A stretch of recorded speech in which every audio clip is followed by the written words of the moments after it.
بڑی کمال کی عبادت ہے، مگر آج میرا جو موضوع ہے کہ دعا تو ویسے بھی کرتے رہنا چاہیے، تکلیف دے دے تو پھر والدین کی زبان سے اگر بد دعا نکل جائے تو وہ کتنی بڑی ہلاکت کا باعث بن جاتا ہے۔ تو آج توجہ کے ساتھ آپ نے اس بیان کو سننا ہے تاکہ انشاءاللہ ہم اس سے بہت کچھ سیکھ سکیں۔ آج انشاءاللہ ہم مختصر وقت میں ماں باپ کی دعا کا ہم پر کیا اثر ہو سکتا ہے اور بزرگوں کے کچھ واقعات سنیں گے جس سے ہمیں یہ پتہ چلے کہ بزرگان دین کی جو دعائیں ملی ان کو، تو ان دعاؤں نے ان کی زندگی میں کیا اثر ڈال دیا اور انہوں نے اپنے ماں باپ کے ساتھ برتاؤ کیسا رکھا تاکہ ہم سب کو اس معاملے کی کچھ قدر ہو۔ حضرت ابو الحسن خرقانی رحمۃ اللہ تعالی علیہ، بہت بڑا نام ہے اولیاء کرام میں، ان کے ایک بھائی تھے آپ رحمۃ اللہ تعالی علیہ، اور آپ کے بھائی میں یہ طے تھا کہ ایک بھائی ساری رات اللہ پاک کی عبادت کرتا اور دوسرا ماں کی خدمت کرتا۔ جب دوسری رات آتی تو ماں کی خدمت کرنے والا بھائی عبادت، اور عبادت کرنے والا بھائی جو وہ ماں کی خدمت کرتا۔ ایک دن آپ رحمۃ اللہ تعالی علیہ کے بھائی کی باری ماں کی خدمت کرنے کی تھی، تو آپ کے بھائی نے کہا اگر آج آپ ماں کی خدمت کر لیں اور میں عبادت کر لوں، تو آپ نے اجازت دے دی کہ ٹھیک ہے تم عبادت کر لو، میں ماں کی خدمت کر لیتا ہوں، اور خود ماں کی خدمت میں مشغول ہو گئے۔ آپ کے بھائی نے جو ہی عبادت کی تو غیبی آواز سنائی دی، ہم نے تمہارے بھائی کے ساتھ تمہیں بھی اس کے طفیل بخش دیا ہے۔ یہ سن کر انہوں نے بڑی حیرت ہوئی کہ یا اللہ، میں تو تیری عبادت کر رہا ہوں، بھائی تو ماں کی خدمت کر رہا ہے، اور ارشاد کیا ہوا کہ اس کے طفیل، تمہارے بھائی کے طفیل تمہیں بخش دیا گیا۔ تو یہ کیا وجہ ہے؟ میری مغفرت اس کے طفیل ہو رہی ہے۔ تو ندا آئی کہ ہمیں تیری عبادت کی حاجت نہیں، بلکہ محتاج ماں کی خدمت کرنے والی کی اطاعت ہمارے لیے باعث خوشنودی ہے۔ ہائے ہائے ہائے، ماں باپ کی جو خدمت ہے نا، وہ اللہ کی بارگاہ میں اتنا بڑا مرتبہ رکھتی ہے۔ سبحان اللہ سبحان اللہ۔ حضرت اویس کرنی رضی اللہ تعالیٰ عنہ، کتنا بڑا نام ہے، تابعین میں سب سے افضل تابعی انہیں کہا جاتا ہے، عاشقوں کے امام ہیں۔ سنو، ایک رات آپ کی والدہ آرام کر رہی تھی، محو خواب تھی، نیند میں تھی، آنکھ کھلی تو آواز دے کر کہا اویس پانی پلا دو۔ سیدنا اویس کرنی اٹھے اور گھر کے مٹکے میں پانی نہ تھا، مٹکا اٹھایا، اندھیری رات میں ٹھوکرے کھاتے کھاتے ٹکراتے ٹکراتے کنویں تک پہنچے۔ ماں بستر پر ہے، آپ مٹکا اٹھا کے کنویں کی تلاش میں ہیں۔ رات کو پانی بھرا، کٹورے میں پانی لے کر ماں کے قریب آئے تو اتنی دیر میں ماں پھر نیند میں جا چکی تھی۔ ہم جیسا بندہ ہوتا تو پہلے تو باہر جاتا نہ جاتا، آتا تو سائڈ پہ رکھ دیتا گلاس کہ ماں اٹھیں گی جب پی لیں گی، مگر یہ ویسے کرنی تھے، ماں کے سرہانے کھڑے ہو گئے اور رات گزار دی۔ صبح ہوئی، جب والدہ کی آنکھ کھلی تو دیکھا حضرت اویس کرنی ماں کے سرہانے پانی کا پیالہ لے کر کھڑے ہوئے ہیں۔ کہا لختے جگر، یہ تم کیوں کھڑے ہو؟ ساری رات کھڑے رہے؟ کما اس لیے کھڑا رہا کہ رات کسی وقت آپ کی آنکھ کھل جاتی، آپ کو پانی آپ نے مانگا تھا، میں پانی آپ کو پیش کرتا۔ اللہ اکبر۔ اب جب ماں نے اتنی فرما برداری دیکھی نا، دعا ماں کی سنو، ایسی ماں نے دعا کی کہ ماں نے کہا کہ یعنی آپ کے درجوں کی بلندی کی ایسی دعا کی کہ اللہ نے آپ کے درجے بلند فرما دیے۔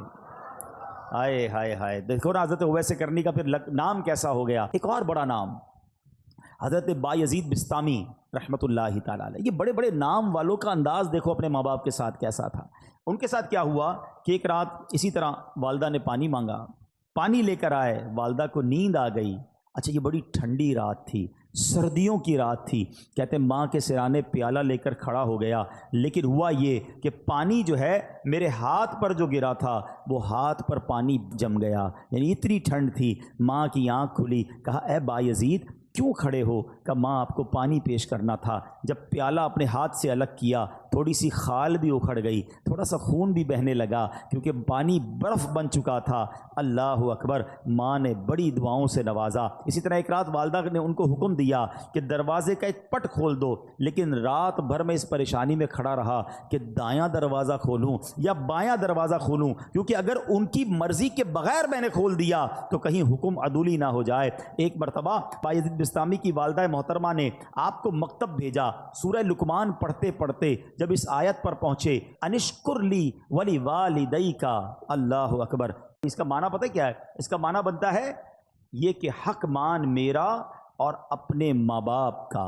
تو کہتے ہیں جب وہ آیت پڑھی تو استاد صاحب سے کہتے ہیں کہ میں ذرا والدہ سے ملنے جانا چاہتا ہوں۔ ڈیورنگ کلاس درجہ لگا ہوا ہے، آیت پڑھی، ترجمہ پڑھا کہ ماں کے پاس جانا ہے، درجہ چھوڑ کر ماں کے پاس آ گئے۔ اب ماں پوچھتی ہے کہ بیٹا کیوں آئے ہو؟ تو آپ کہتے ہیں کہ ماں میں نے آج قرآن پاک میں پڑھا ہے کہ ماں باپ کا حق پورا کرنا ہے، تو میری عرض یہ ہے کہ دو جگہوں پر میں خدمت نہیں کر سکتا، یا تو مجھے اللہ عز و جل سے ہمیشہ کے لیے مانگ لیجئے، اپنی خدمت میں رکھ لیں، یا اللہ کے حوالے کر دو تاکہ اس کی عبادت میں لگا رہوں۔ ماں نے فرمایا بیٹا میں تجھے اللہ عز و جل کی بارگاہ کے لیے آزاد کرتی ہوں، اپنا فرض بھی تجھے معاف کرتی ہوں، جا رب کی عبادت میں مصروف ہو جا۔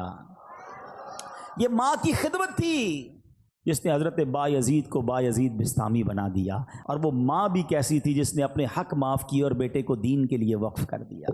غوث اعظم رضی اللہ تعالیٰ عنہ، پیران پیر شیخ عبد القادر جیلانی بھی تو جیلان سے بغداد جانا چاہتے تھے، ماں سے کہا کہ ماں میں نے علم دین سیکھنے کے لیے بغداد جانا ہے۔ اچھا یہ آج کل جو ٹریول ہے نا، اب تو ٹریول بہت آسان ہے، بندہ صبح کہیں ہوتا ہے شام کہیں ہوتا ہے، پہلے ایسا نہیں ہوتا تھا، پہلے ٹریول بڑا مشکل، بیچ میں بڑا جناب ڈاکو آتے تھے، گھاٹیاں آتی تھیں، بلکہ آپ زیادہ دور نہ جائیں۔ اب یہاں جو بزرگ بیٹھے ان سے پوچھیں 1950-60 میں جو لوگ حج پہ جاتے تھے 5-5 6-6 مہینے کا سفر ہوتا تھا، گاڑیوں میں جاتے تھے، بسوں میں، پاکستان سے بس جاتی تھی حج کے لیے، اور جناب کئی لوگ تو واپس ہی نہیں آ پاتے تھے کیونکہ اتنے مشکل راستے، بیمار ہو جاتے تھے، وہ فیسلٹیز نہیں تھی۔ یہ تو میں آپ کو 50 سال پرانی 70 سال پرانی بات بتا رہا ہوں، صدیوں پرانا سفر کیسا ہوتا ہوگا۔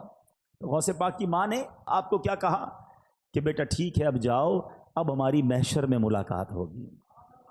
ماں نے ان کا حق معاف کر دیا کہ میری خدمت نہ کرو، دین کی خدمت کرو۔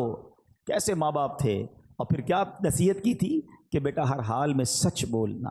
واقعہ یاد ہے نا کہ جب ڈاکوؤں نے آپ کو پکڑا اور آپ نے اپنا مال بتا دیا، اور کیوں بتایا کہ ماں سے وعدہ کیا ہے ہر حال میں سچ بولنا، مال جاتا ہے تو چلا جائے۔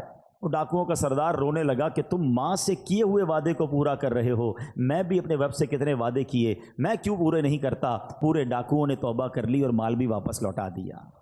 مگر یہ ماں باپ کی خدمتیں تھیں، یہ ماں باپ کی دعائیں تھیں۔ میں تحدیث نعمت کے لیے اپنے والدین کی ایک بات یہاں عرض کر دیتا ہوں، شاید اور والدین کو اس میں ترغیب ملے کہ الحمدللہ میرے دونوں یعنی امی ابو دونوں نے مجھے بہت پہلے کہہ دیا تھا کہ ہم نے آپ کو اپنا حق معاف کر دیا ہے، آپ جائیے دین کا کام کیجئے۔ کیونکہ میں بہت زیادہ ان کے پاس نہیں بیٹھ پاتا تھا، ٹریول کافی ہوتا تھا، سفر کافی ہوتا تھا، لیکن میں کبھی کبھی ان سے کہتا تھا کہ میں آپ کی اتنی خدمت نہیں کر پاتا، تو انہوں نے یہی کہا کہ ہم نے آپ کو اپنا حق معاف کیا، آپ دین کی خدمت کیجئے۔ تو اے میرے پیارے اسلامی بھائیوں، جہاں بچوں کو یہ حکم دیا جا رہا ہے کہ والدین کا ادب کریں، ان کی دعائیں لیں، لیکن اگر ماں باپ دیکھیں نا کہ بیٹا اگر دین کی طرف جا رہا ہے، اگر دین کا بڑا کام کر رہا ہے، تو انہیں سپورٹ کرنا چاہیے۔ ہم نے ایسا بھی